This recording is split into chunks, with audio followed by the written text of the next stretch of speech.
Have you ever wondered what it feels like to be tortured?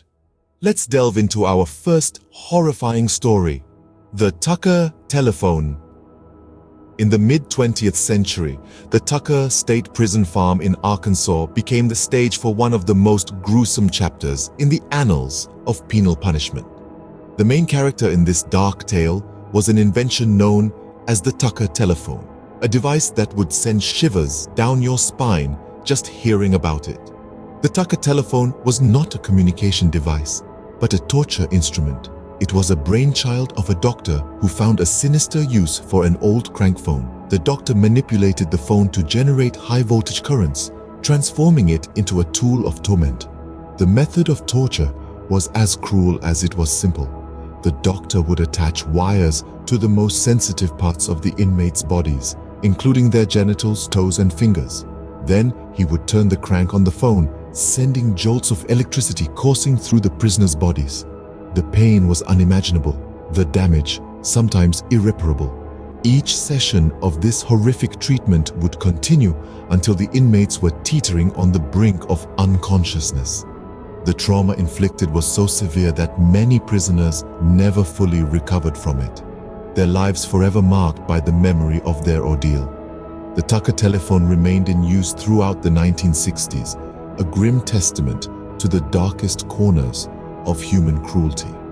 It was not until a lawsuit in 1968 that the world got to know about the horrific abuse perpetrated within the walls of the Tucker State Prison Farm.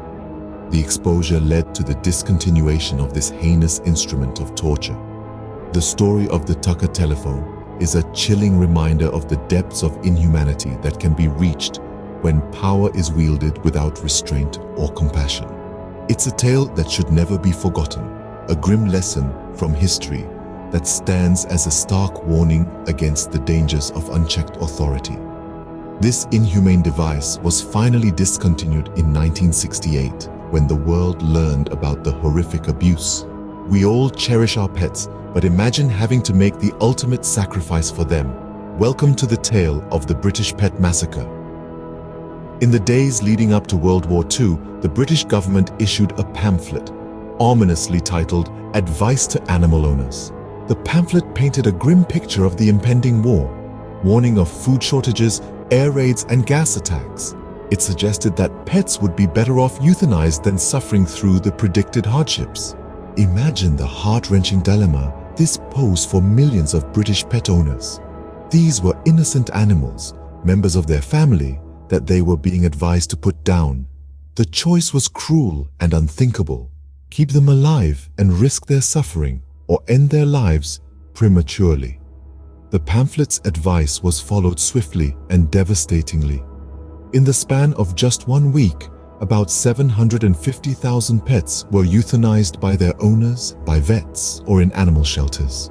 Dogs, cats, birds, rabbits, no species was spared from this mass culling. The aftermath was a wave of profound guilt and regret.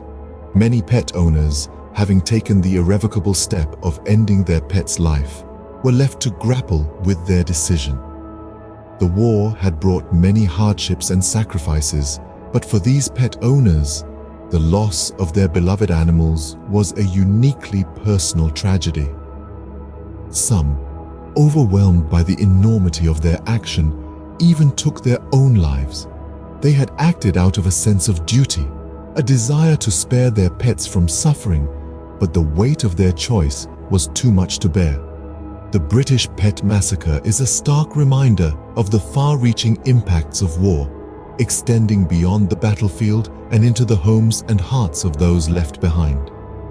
It highlights the desperate choices people are forced to make in times of crisis and the lasting scars these decisions can leave. The British Pet Massacre also sparked a change in attitudes towards animal welfare.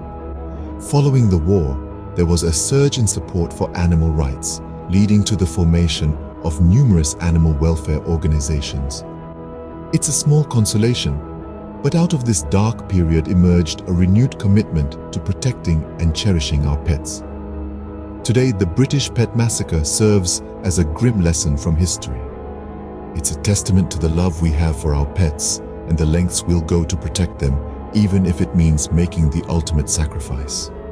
The guilt and regret stayed with many pet owners, marking a dark period in British history.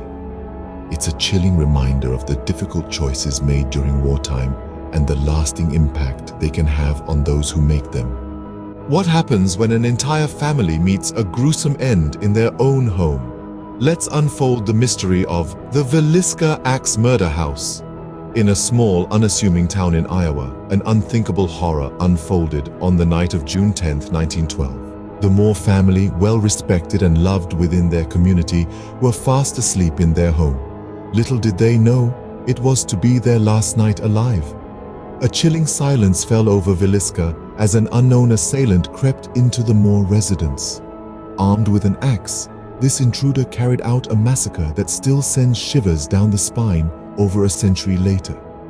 8 people, 2 adults and 6 innocent children, were bludgeoned to death in their own home. The killer or killers committed this heinous act with such brutality, the victims' faces were smashed beyond recognition. The crime scene painted a grisly picture. Blood was splattered across the walls, a silent testament to the violence that had taken place. In an eerie and inexplicable act, the murderer covered all mirrors and windows in the house with cloths, as if to hide from their own reflection or the outside world. A bowl of bloody water and a slab of bacon were left behind in the kitchen, adding to the macabre tableau. Despite a thorough investigation, the authorities were left baffled. The killer managed to slip away into the night, leaving behind a trail of questions that remain unanswered to this day. Who could commit such a horrifying act, and why? Was it a random act of violence or a calculated move driven by personal vendetta?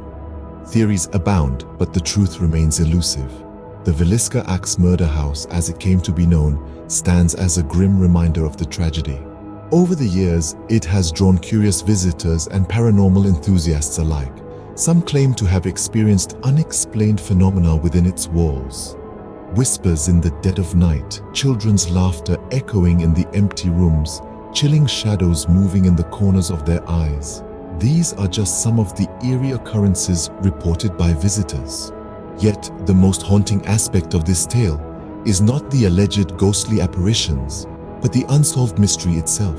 The identity and motives of the murderer remain shrouded in darkness. The town of Villisca is forever marked by this gruesome chapter of its history, a wound that may never fully heal. The Villisca Axe Murder House stands as a testament to the darker side of humanity, a chilling reminder of the evil that can lurk in the most unexpected places. Despite the passage of time, the echoes of that horrific night in 1912 continue to resonate, leaving an indelible mark on the narrative of true crime. This chilling, unsolved mystery continues to haunt the town and intrigue true crime enthusiasts to this day. What if the person you love turns out to be a monster? Welcome to the shocking story of the demon lover. Our tale begins with Kathleen Scott, a woman who fell in love with a man named John Christie in the early 20th century. Charismatic and handsome, Christie seemed the epitome of a perfect husband. Little did Kathleen know she'd unknowingly married a monster.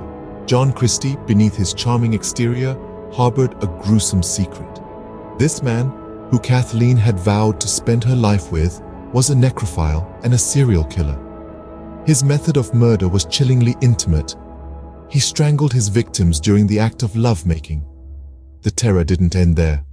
After taking their lives, Christie would then bury his victims in his garden or hide them within the walls of his own home. One by one, women fell prey to Christie's horrifying desires. He didn't discriminate. His victims ranged from strangers to acquaintances, and ultimately, even his devoted wife, Kathleen, couldn't escape his murderous grasp. She too became one of the women Christie coldly and calculatedly murdered, her body hidden away like the others. However, as is often the case with such heinous crimes, the truth eventually came to light. After Christie had killed at least 8 women, he moved out of his apartment, leaving behind the gruesome evidence of his horrific deeds. It was the new tenant who made the horrifying discovery. Unprepared for such a gruesome find, he alerted the authorities, leading to the arrest of John Christie. Christie's trial was a media sensation, the public both horrified and fascinated by the gruesome details that emerged. The charming man, the loving husband, was unmasked as a monster. The jury needed no persuasion, and Christie was found guilty. In 1953, he was hanged for his crimes, bringing an end to his reign of terror. This horrifying tale serves as a reminder that monsters often hide behind charming facades. It's a chilling thought, the notion that those we trust and love could be capable of such atrocities. But it's an important reminder to always be aware, to trust our instincts, and to remember that not everything is as it seems. Our final tale is not a true story, but it's so disturbing that it deserves a spot on our list. Welcome to The Lottery. Penned by Shirley Jackson in 1948, The Lottery is a short story that paints a chilling picture of a seemingly ordinary town. But beneath this facade of normalcy lies a horrifying annual tradition. Once a year, the townsfolk gather in the town square for what appears to be a community event. But this is no ordinary gathering. It's a ritual that has been passed down from generation to generation, a ritual that ends in a brutal, senseless death. The process is simple but deadly. Each family's head draws a slip of paper from an old blackened box.